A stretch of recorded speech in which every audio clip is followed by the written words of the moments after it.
দর্শক, সকালে 11টার পরে সরকারি কর্মকর্তা কর্মচারীদের পে স্কেলের দাবিতে যমুনার সামনে রণক্ষেত্র হলো একবার, কিন্তু দুপুরের পরে বিকেলে আবারও ইনকিলাব মঞ্চ তারা যমুনার অভিমুখে পুলিশের ব্যারিকেড ভেঙে যাওয়ার চেষ্টা, আবারও রণক্ষেত্র এবং ইনকিলাব মঞ্চের শীর্ষ নেতৃত্বের রাবার বুলেট খাওয়া, আহত হওয়া, তাদেরকে লাঠিপেটা করা, হাসপাতালে যাওয়া, উন্নত চিকিৎসার জন্য ঢাকা মেডিকেল থেকে অন্য হাসপাতালে ট্রান্সফার করা, পুলিশের বক্তব্য, সাংবাদিকদের আহত হওয়ার ঘটনা, বেশ কয়েকজন উল্লেখযোগ্য পরিচিত মুখের আহত হওয়ার ঘটনা, এই ব্যাপারগুলো সাথে জামাতের জয়েন্ট সেক্রেটারির হাসপাতালে ছুটে যাওয়া, নাসিরুদ্দিন পাটোয়ারির নতুন করে আবার ব্যারিকেড ভেঙে যমুনা অভিমুখে যাওয়ার চেষ্টা, একজন সংসদ পদপ্রার্থী হয়েও এই ব্যাপারগুলো কি ইঙ্গিত দিচ্ছে?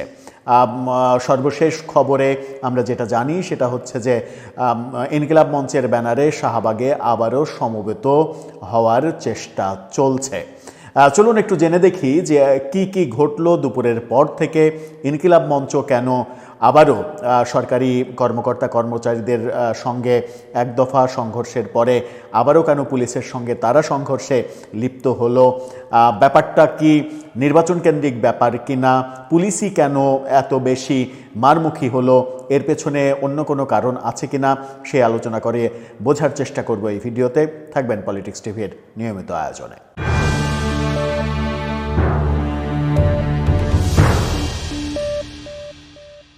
দর্শক, ইনকিলাব মঞ্চের সঙ্গে পুলিশের সংঘর্ষের ঘটনা আপনারা নিশ্চয়ই এরই মাঝে জানেন। ইনকিলাব মঞ্চের সদস্য সচিব জাবের এবং রাজশাহী বিশ্ববিদ্যালয় ছাত্র সংসদের জিএস সালাউদ্দিন আম্মার ইতিমধ্যেই বেশ পরিচিত মুখ এবং তারা আহত হয়েছে। জাবেরের পায়ে একাধিক রাবার বুলেট লেগেছে, তাকে হাসপাতালে ভর্তি করা হয়েছে এবং সর্বশেষ তথ্য দেখলাম এরকম যে তাকে উন্নত চিকিৎসার জন্য অন্য কোনো প্রাইভেট হাসপাতালে স্থানান্তর করা হয়েছে। সালাউদ্দিন আম্মারকে আহত করা হয়েছে, তার রক্তাক্ত ছবি সামাজিক যোগাযোগ মাধ্যমে ঘুরে ফিরে বেড়াচ্ছে। সেই ছবিগুলো আমাদের কাছে থাকলেও সেই ছবিগুলো আপনাদেরকে আমরা দেখাতে চাই না, কারণ ইউটিউবের সেন্সিটিভিটির কারণে সেই ছবিগুলো ইউটিউবের কাছে আপত্তিকর ছবি হতে পারে, সেই কারণেই সেই ব্যাপারে আমরা যেতে চাই না। কিন্তু ইতিমধ্যেই আপনারা ব্যাপারগুলো জানেন। যে ব্যাপারগুলো আমরা হয়তো জানি না কিংবা ভাবতে পারছি না, সেই ব্যাপারগুলো নিয়েই বরং আমাদের আলোচনায় যাওয়াটা উচিত। এই যে ঘটনা ঘটল, সকালে এক দফা সরকারি কর্মকর্তা কর্মচারীদের সঙ্গে পুলিশের ধাওয়া পাল্টা ধাওয়া হলো, জলকামান মারা হলো, টিয়ার সেল, সাউন্ড গ্রেনেড সব কিছু হলো। পুলিশের রমনা অঞ্চলের ডিসি মাসুদ সহ অনেক পুলিশ সদস্য, অনেক আন্দোলনকারী আহত হলেন। এই ঘটনার পরে ইনকিলাব মঞ্চের আবারও আজকে যমুনা অভিমুখে কেন পুলিশের ব্যারিকেড ভেঙে তাদেরকে যেতে হলো? আন্দোলন করার কি আর কোনো জায়গা নেই? যমুনার মতো এই মুহূর্তে দেশের সব থেকে যে সেন্সিটিভ জায়গা, সব থেকে সিকিউরড এলাকা, বাংলাদেশে এই মুহূর্তে তো সিকিউরড এলাকা 3টা হওয়ার কথা। সেটা হচ্ছে যে বঙ্গভবন, যমুনা, আর একটা হচ্ছে ক্যান্টনমেন্ট সেনানিবাস। এই 3টা সিকিউরিড এলাকার একটাকে বেছে নেওয়া কেন? আন্দোলন করতে হলে যমুনার সামনে কেন যেতে হবে? এই ব্যাপারগুলো সবার মাথায় এভাবে কেন কাজ করছে? এক দফা সংঘর্ষ হলো, সেই সংঘর্ষে তারাও একবার আক্রান্ত হলো, আবারও কেন নতুন করে তাদেরকে যেতে হবে? তাদের কাছে কি বিকল্প ছিল না কিনা? তারা শাহবাগে আন্দোলন করতে পারত কিনা? তারা ব্যারিকেড না ভেঙে শান্তিপূর্ণ আন্দোলনের দিকে যেতে পারত কিনা? সরকার এরই মাঝে বলেছে তাদের দাবি অনুযায়ী জাতিসংঘের প্রতি আহ্বান জানানোর কথা সরকার জানিয়েছে, যে জাতিসংঘের তত্ত্বাবধানে যেন ওসমান হাদির যে ঘটনা, সেই ঘটনার তদন্ত হয়, সেই ব্যাপারে সরকার আগ্রহী, এরকম সরকার জানিয়েছে। জানানোর পরেও কেন এত এগ্রেসিভ হতে হলো? তাদের কাছে কোনো মেসেজ এসেছিল কিনা যে সরকার এটা মানবে না? কেন তারা সরকারকে সন্দেহের চোখে দেখছে? কেন তারা ভাবছে যে সরকার এই বিচারের ব্যাপারে তারা মনোযোগী না কিংবা আগ্রহী না? এই ভাবনাটা তাদের মধ্যে কেন কাজ করছে? অনেকগুলো প্রশ্ন সামনে এসে যায়।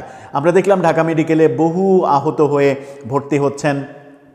আলোচিত ডাকসু নেত্রী জুমা, ইনকিলাব মঞ্চের সদস্য সচিব জাবের, সালাউদ্দিন আম্মার, আলোচিত মানে চাঁদাবাজির কাণ্ডে গ্রেপ্তার হওয়া, তারপরে নাটকীয়ভাবে জামিন পাওয়া, সুরভির ওপরে লাঠিচার্জ করার ব্যাপারগুলো আমরা বিভিন্ন ভিডিও চিত্র ছড়িয়ে পড়তে দেখেছি। এবং যে সকল ভিডিও চিত্র এবং স্টিল ছবি সামাজিক যোগাযোগ মাধ্যমে ছড়িয়ে পড়েছে, এখন পর্যন্ত ছড়িয়ে পড়ছে, তাতে এটুকু মানুষের মাঝে, সাধারণ মানুষের মাঝে এই মেসেজটুকু চলে গেছে যে পরিস্থিতি স্বাভাবিক নেই, পরিস্থিতি খারাপের দিকে যাচ্ছে। আমরা দেখেছি হাসপাতালে ছুটে গেছেন জামাতের জয়েন্ট সেক্রেটারি, যিনি জামাতের এই নির্বাচনকালীন সময়ে মুখপাত্রের মিডিয়া মুখপাত্র হিসেবে কাজ করছেন। তিনি ছুটে গেছেন, ছুটে গিয়ে এই ধরনের ঘটনা গ্রহণযোগ্য নয়, সবারই আন্দোলন করার মৌলিক অধিকার রয়েছে, এই ব্যাপারগুলো তিনি বলেছেন। এটার সঙ্গে কি নির্বাচনের আদৌ কোনো সম্পর্ক আছে? নির্বাচনের মাত্র 5 দিন আগে এই ঘটনা কেন ঘটানো হচ্ছে? সরকারি কর্মকর্তা কর্মচারীরাই বা এতটা মানে এগ্রেসিভ হলো কেন? ইনকিলাব মঞ্চই বা এতটা এগ্রেসিভ হলো কেন? এই ব্যাপারগুলোর সঙ্গে নির্বাচনের কোনো সম্পর্ক আছে কিনা, এই আলোচনাই এখন চতুর্দিকে। এবং বিএনপির পক্ষ থেকে বিভিন্ন রকমের আলোচনা, অনানুষ্ঠানিক আলোচনা চলছে সামাজিক যোগাযোগ মাধ্যমে, যে এই ঘটনাগুলো নির্বাচন বানচালের একটা চেষ্টা। আমরা দেখেছি ইনকিলাব মঞ্চের সঙ্গে এই সংঘর্ষের ঘটনায় আবার নাসিরউদ্দিন পাটোয়ারি, তিনি পুলিশের ব্যারিকেড ভেঙে যমুনা অভিমুখে গেলেন। সেখানে অবশ্য খারাপ কিছু হয়নি, এটা একটা ভালো দিক যে সেখানে খারাপ কিছু হয়নি। কিন্তু ব্যাপারগুলো কি ইঙ্গিত দেয়? এই ব্যাপারগুলো আমরা ইনকিলাব মঞ্চের তরফ থেকে খবর পেয়েছি যে তারা সন্ধ্যার পরে কোনো একটা সময় আনুষ্ঠানিক সাংবাদিক সম্মেলন করবে, সাংবাদিক সম্মেলন করে তাদের আরও কঠোর কর্মসূচি তারা ঘোষণা করবে। ইতিমধ্যেই সুর উঠেছে, এক দফা সরকারি কর্মকর্তা কর্মচারীদের আন্দোলন থেকে, আর এক দফা ইনকিলাব মঞ্চের এই পুলিশের সঙ্গে 2 গ্রুপের সংঘর্ষের পরিপ্রেক্ষিতে একটা সুর উঠেছে, কিসের নির্বাচন আগে বিচার চাই, কিসের নির্বাচন আগে পে স্কেল চাই, এই ব্যাপারগুলো, এই সুরগুলো উঠেছে। তার মানে নির্বাচন কেন্দ্রিক একটা যোগাযোগ এই ঘটনাগুলোর সঙ্গে আছে, এটা অনেকেই বলার চেষ্টা করছেন। এই ঘটনা যখন বলার চেষ্টা করছেন অনেকে, তখন আমরা দেখছি যে একটা ফটোকার্ড সামাজিক যোগাযোগ মাধ্যমে বেশ মানে প্রাসঙ্গিক আলোচনা তৈরি করেছে, যেটা আমাদের পররাষ্ট্র উপদেষ্টা গতকালকে বলেছেন। গতকালকে তিনি বলেছেন, কালবেলার এই ফটোকার্ডটা দেখে নিন, তিনি বলেছেন আরও দুঃসময় আসতে পারে। অর্থাৎ গতকালকেই তিনি ইঙ্গিত করলেন আরও দুঃসময় আসতে পারে, যদিও আজকের যে প্রাসঙ্গিকতা, সেই প্রাসঙ্গিকতার সঙ্গে তার ওই বক্তব্যের প্রাসঙ্গিক মিল আছে কিনা সেই ব্যাপারে সন্দেহ থাকতে পারে। কিন্তু পররাষ্ট্র উপদেষ্টার যে আশঙ্কা যে আরও দুঃসময় আসতে পারে, সেটাকে যদি আমি রাজনৈতিকভাবে মানে বিবেচনা করি, তিনি যে অ্যাঙ্গেলে বলেছেন সেই অ্যাঙ্গেল হয়তো ভিন্ন অ্যাঙ্গেল, কিন্তু রাজনৈতিকভাবে যদি বিবেচনা করি তাহলে কি আমরা আরও বেশি দুঃসময়ের দিকে এগিয়ে যাচ্ছি? এটা যেমন একটা ব্যাপার। আরেকটা ব্যাপার আমরা দেখছি যে ডিএমপি থেকে, ঢাকা মেট্রোপলিটন পুলিশ, তাদের থেকে বিজ্ঞপ্তি দিয়ে জানানো হয়েছে যে ইনকিলাব মঞ্চের ওপরে কোনো ধরনের কোনো মানে সহিংস আচরণ পুলিশের পক্ষ থেকে করা হয়নি। তারা কি বলছে দেখুন, বাংলা ট্রিবিউনের শিরোনামটা, বেআইনি সমাবেশ ছত্রভঙ্গে আগ্নেয়াস্ত্র গুলি ব্যবহার করেনি পুলিশ। যখন আলোচনা ছড়িয়ে পড়েছে যে জাবের গুলিবিদ্ধ হয়েছে, সালাউদ্দিন আম্মারকে পিটিয়ে রক্তাক্ত করা হয়েছে, জুমাকে মাটিতে ফেলে বুট দিয়ে খোঁচা হয়েছে, সালাউদ্দিন আম্মারকে মাটিতে ফেলে বুট দিয়ে খোঁচা হয়েছে, এরকম আলোচনা যখন ফেসবুকে ছড়িয়ে পড়েছে, তখন কিন্তু ডিএমপি থেকে বলা হয়েছে যে কোনো ধরনের কোনো সহিংস কার্যক্রম পুলিশের পক্ষ থেকে নেওয়া হয়নি। তারা যেটা বলছে সেটা হচ্ছে যে যমুনা ও আশেপাশের এলাকায় বেআইনি সমাবেশ ছত্রভঙ্গ করতে কোনো ধরনের আগ্নেয়াস্ত্র বা গুলি ব্যবহার করেনি পুলিশ। সন্ধ্যায় একটু আগে ডিএমপির মিডিয়া বিভাগ থেকে এই তথ্য জানানো হয়েছে। ডিএমপি জানায়, জনশৃঙ্খলা রক্ষা ও প্রধান উপদেষ্টার নিরাপত্তা রক্ষার স্বার্থে রাষ্ট্রীয় অতিথি ভবন যমুনা ও সংলগ্ন এলাকায় যে কোনো ধরনের সভা সমাবেশ, মিছিল, গণজমায়েত ও বিক্ষোভ প্রদর্শন নিষিদ্ধ থাকা সত্ত্বেও বিভিন্ন দাবি দাওয়া নিয়ে একাধিক গোষ্ঠী পুলিশের বাধা অতিক্রম করে যমুনার দিকে অগ্রসর হওয়ার চেষ্টা করে। এখানে বিভিন্ন গোষ্ঠী বলা হয়েছে, আমরা বিভিন্ন গোষ্ঠী বলতে দুইটা গোষ্ঠীকেই দেখছি, সরকারি কর্মকর্তা কর্মচারী এবং ইনকিলাব মঞ্চ। এক পর্যায়ে পুলিশ টিয়ার সেল ও সাউন্ড গ্রেনেড ব্যবহার করে আন্দোলনকারীদের ছত্রভঙ্গ করে দেয়। অর্থাৎ সাউন্ড গ্রেনেড এবং টিয়ার সেল ব্যবহার করেছে পুলিশ, এটা স্বীকার করা হয়েছে, কিন্তু গুলি ছোড়ার কথা অস্বীকার করা হয়েছে। তাহলে জাবের গুলিবিদ্ধ হলো কিভাবে, সেই প্রশ্ন আসে। সেই প্রশ্ন যখন আসে তখন আবারও পুলিশকে বিতর্কিত করার ব্যাপার সামনে আসছে কিনা, নাকি পুলিশ বিতর্কিত হওয়ার মতো কাজ করছে। শেখ হাসিনার সময়ে, আওয়ামী লীগের সময়ে যে বিতর্কের মুখে পুলিশ পড়েছিল, আবারও পুলিশ নতুন বিতর্কের মুখে পড়ছে কিনা। এই যে ইনকিলাব মঞ্চের ছাত্র জনতা, তারা দাবি করছে তারা ছাত্র জনতা, তো ছাত্র জনতার তাদের ওপরে যে পুলিশের আক্রমণটা হলো, অনেকে বলছেন যে এই পুলিশ তাহলে কোন পুলিশ? এখন তো শেখ হাসিনার পুলিশ নেই, এখন তো আওয়ামী লীগের পুলিশ নেই, তাহলে এখন পুলিশ হামলা করছে কিভাবে? পুলিশের পক্ষ থেকে স্পষ্ট বলা হয়েছে কোনো ধরনের গুলি, আগ্নেয়াস্ত্র ব্যবহার করা হয়নি। প্রশ্ন আসে, জাবেরের গুলিবিদ্ধ হওয়ার ঘটনাটা তাহলে কি? এখানে কি তৃতীয় কোনো পক্ষ ঢুকে পড়েছে? আবারও সেই তৃতীয় পক্ষের মহড়া চলছে এসবের মধ্যে। এই যে ঘটনা, এই ঘটনা নিয়ে অনেকে নিশ্চিত করেই লেখালেখি করছেন এবং মানে প্রচণ্ড আকারে যেটা ছড়িয়ে পড়েছে আজকের মানে বিকেলের থেকে যে ব্যাপারটা ছড়িয়ে পড়েছে সেটা হচ্ছে যে এই ঘটনাগুলোই ইঙ্গিত দেয় যে যে কোনো মূল্যে নির্বাচনটা না হোক, এটা কোনো কোনো গোষ্ঠী হয়তো চাচ্ছে। কিন্তু নির্বাচন না হোক এই চাওয়াটা ইনকিলাব মঞ্চের কেন থাকবে? থাকার তো কথা নয়।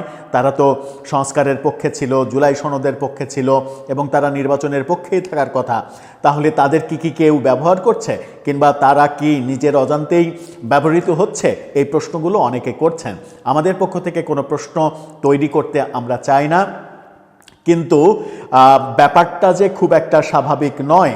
অনেকগুলো ব্যাপারই, আরেকটা ব্যাপার, বড় ব্যাপার আমরা দেখেছি আজকে এই সকালের দিকে সরকারি কর্মকর্তা কর্মচারীদের যে সহিংসতা, পুলিশের সঙ্গে যে সহিংসতা, সেখানে সেই ঘটনার পরপরই একটা খবর বিএনপি থেকে এসেছে। বিএনপি 8 তারিখে যে মহাসমাবেশ করার কথা ছিল সেই মহাসমাবেশ তারা স্থগিত করে দিয়েছে। সেটাও একটা ইঙ্গিত বহন করে যে বিএনপি কি তাহলে মনে করছে যে নির্বাচন বাধাগ্রস্ত হতে পারে? নির্বাচন হচ্ছে না, বিএনপি এত বড় কর্মসূচি কেন বাতিল করবে?